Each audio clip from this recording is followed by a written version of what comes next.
Hey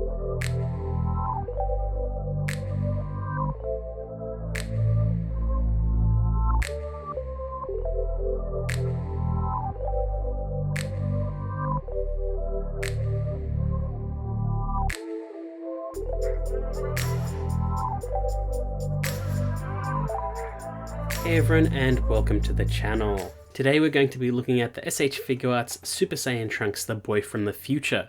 Now, a lot of people have been dubbing this Super Saiyan Trunks 2.0 as well as 3.0, and basically it depends on where you stand on if the S.H.Figuarts future Trunks from the Dragon Ball Super series, so the Zamasu arc, counts or not, because technically it is a Trunks in the 2.0 mold, but also it's not the DBZ Trunks, so like technically this is 3.0 because it's the 3.0 body.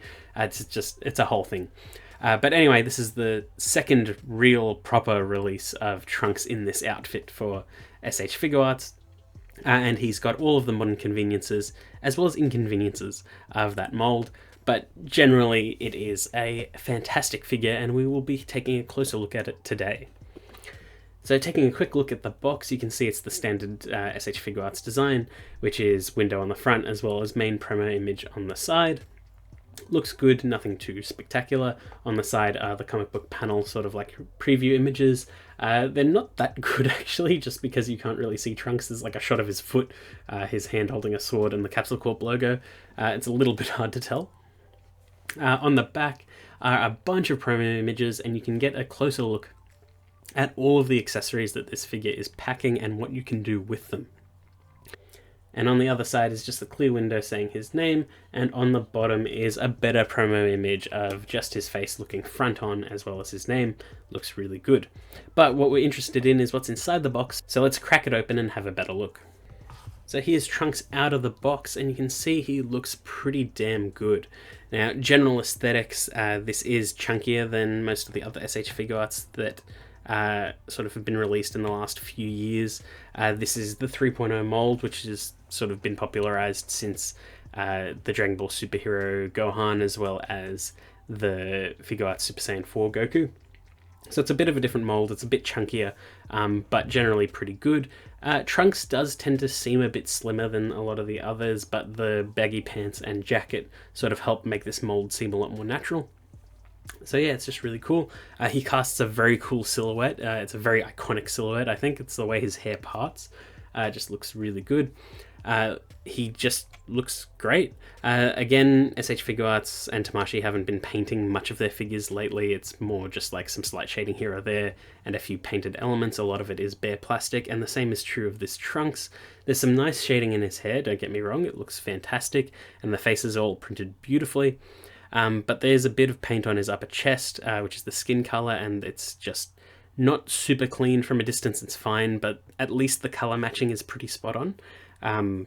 But then other painted details, there's his belt buckle, there's some little gold details on his jacket, there's the brown details on his boots, and that's pretty much it. They do paint his scabbard and sword, but like as a base figure, that's pretty much all there is. I don't think they've even shaded his pants. I'm not quite sure. No, there is some shading on his pants, I believe. But generally not a lot is going on. And that's okay, really. It does make a better figure overall because you can just play around with it a lot more. And he looks fantastic from the front. But on the back, there's a big sort of separation of the figure, which is the jacket. It's done in 3 pieces, which is just both sides and then the back. And this is more for articulation than aesthetics, because it allows the jacket to move quite freely while you're doing action poses, without it getting in the way or screwing up the pose or anything like that. So it looks a bit funky from the back, but looks fantastic from the front. And once you chuck the scabbard on Trunks' back, it does solve that issue pretty much completely. But just something to keep in mind if you are just having Trunks bare with his back facing forward, which is a bit weird. But, you know, you can do whatever you want with your figures. I don't think it's much of a problem, but it is just something to note. But generally you can see that the sculpt on this figure is fantastic. It reads as Trunks, and just, it looks good. There's like no real issues with it.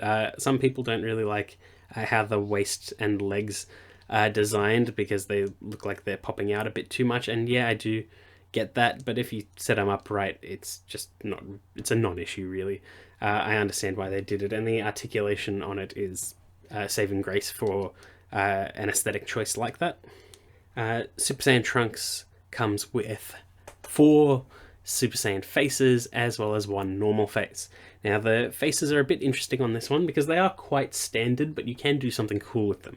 So there's the standard like neutral expression looking forward, there's neutral expression looking to the side, there's a shouting face, there's a teeth gritting face, and then there's the normal standard looking forward face on the normal head. But what you can do on this figure is swap out his bangs. So he's got 2 bangs, which is just his hair flopped forward, looking like sort of like in a standardish pose, as well as his hair blowing in the wind or sort of charged up. And swapping these with different faces allows for way different expressions and a way more dynamic display. So basically you've only got 4 Super Saiyan faces, but you've got 2 hair options, which allows for 8 different variations of the same sort of look. And it's very cool because it does change the aesthetic of the figure quite a bit, and you'll see that in a lot of the poses that come later in the video. And the normal face is also very good, it reads as Trunks. All of the faces read as Trunks, which is great. But the normal face is quite good, I like the powered down hair. But one cool thing is you can take off the hair and the face like you would a normal S.H.Figuarts, which leads me to believe you might get Build-A-Figure type things for Trunks later on, which would be cool. I'd like some more expressions for normal Trunks. Other than that, we get a lot of hands, and I won't be going through all of them, but you will see them in the different poses that I'll have up soon. And you also get his sword and scabbard. Now, the sword just sheaths right into the scabbard. It's not like a separate piece one where it's just like the hilt clicks into the scabbard and there's no actual sword in there. It does slide in and out, and it also clicks in, which is a very satisfying sort of click, like a katana clicking into its sheath. It's quite good, but just need to be careful taking it in and out because there might be paint chipping.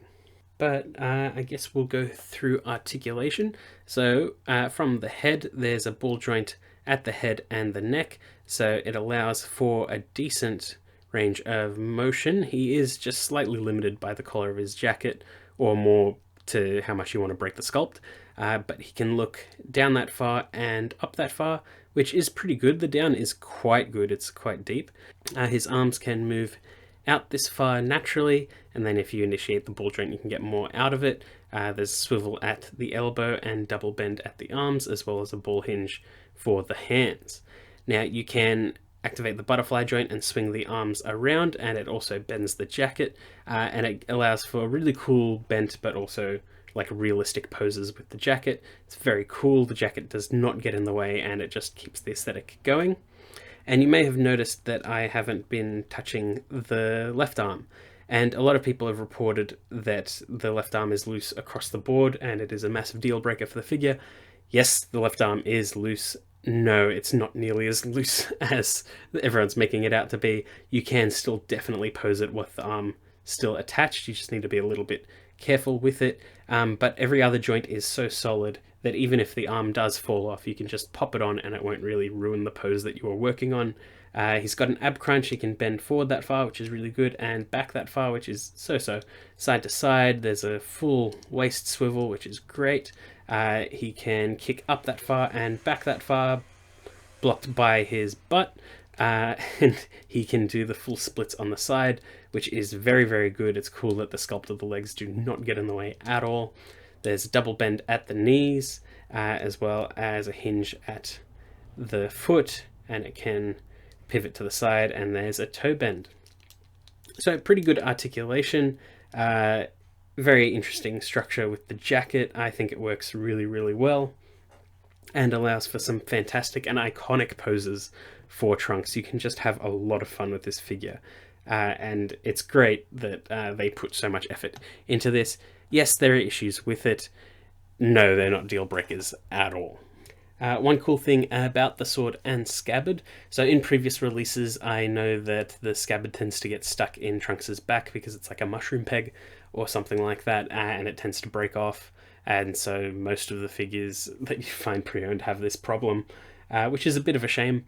But This Trunks opts for a much more realistic design, which is the sort of rope holding the scabbard together is the only piece that attaches onto anything. So you literally just hang it off of Trunks, and it's a rubbery material, so it can pop on and off without issue. Yes, it is a bit loose, and it pops off decently often when you're posing the figure, but it pops back in very, very easily. So it is another sort of non-issue. And it is way better than having a broken figure right out of the box or broken after just a few minutes of play. But yeah, I'm just going to chuck up some poses and you can see what you can get out of this figure, and it's just fantastic. I'm so happy that they pulled this off. So Trunks is my favourite Dragon Ball character, and I'm happy that we've got a modern figure that sort of does him justice. I love the new face sculpts, how they do extra details on them ever since like Dragon Ball Superhero. It's just cool to see all this line work in them, and I love the new sculpt work. It just screams like this is him from the anime. It's basically jumped right off the screen with some modern aesthetic touches. But yeah, this is the Trunks that I remember, and I'm happy to play around with him. So good that I pretty much want another one just so I can have powered down and normal hair. I'm happy to see him like this, keen to see where Tamashii go next. Yes, it has its issues, but it is by no means a deal breaker. I think it's fantastic. The only thing I wish there was some more slight quality control on how the bangs are shipped in transit, just because mine are a bit bent and it's going to take a bit of effort to straighten them up, but I can fix that, so that's cool. But yeah, that's pretty much it. Nothing more to really say about it. It has its issues, but it's nothing that I can't really fix. And it's the issues that I won't fix aren't enough to ruin the figure for me. The only thing that they could add to it is probably like some more effect pieces or just one or two more faces. But otherwise, this is pretty much the total package. It's just great from top to bottom. I'm so glad we got it, and I'm keen to see what else Tamashii do next, because as of recording this video, they have announced the 3.0 Goku when he was fighting Frieza at the end of the Namek saga, and that looks ridiculous. So I'm keen to see what happens after that. So yeah, that's pretty much it. I hope you enjoyed that video, and I will see you all next time.